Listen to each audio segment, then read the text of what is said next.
As over, many Canadians are being hit with a harsh dose of reality. The bills are starting to arrive, so it's timely that a Canadian consumer agency is issuing some tips. First off, it's important to pay on time, even if it's just the minimum amount that's due.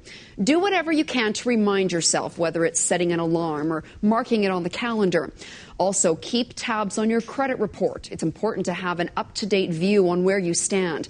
And finally, long-standing credit card account can help your credit score. So do think carefully before closing a card that you have been making punctual payments to for over a long period of time.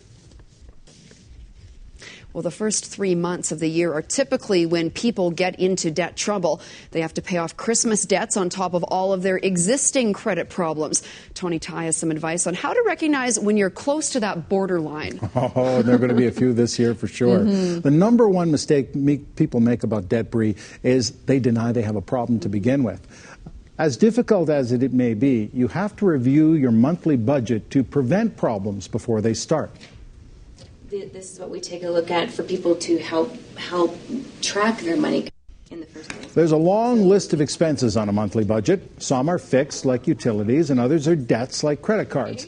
Ideally, after your income, you should be able to pay your living expenses and your debts and still save a minimum of 10%. But credit counselors say too many people don't know where all their money's going until it's too late. Number one priority would certainly is to see where you stand financially.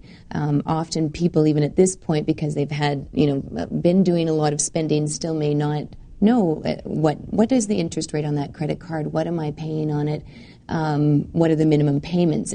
That's where a lot of people fall down, Tony, is that there is no budget, and they're not putting aside the money for savings, or they really don't know their real monthly living expenses because it's not clear. So everyone's financial situation is different, but there are some general guidelines for the amount of debt you should be carrying.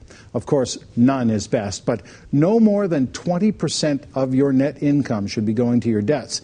And if that figure gets a little closer to 40%, you may not even qualify for loans or financing with a lot of financial institutions. So you got to watch it closely. Yeah, for sure. Okay, thank you, Tony. All right.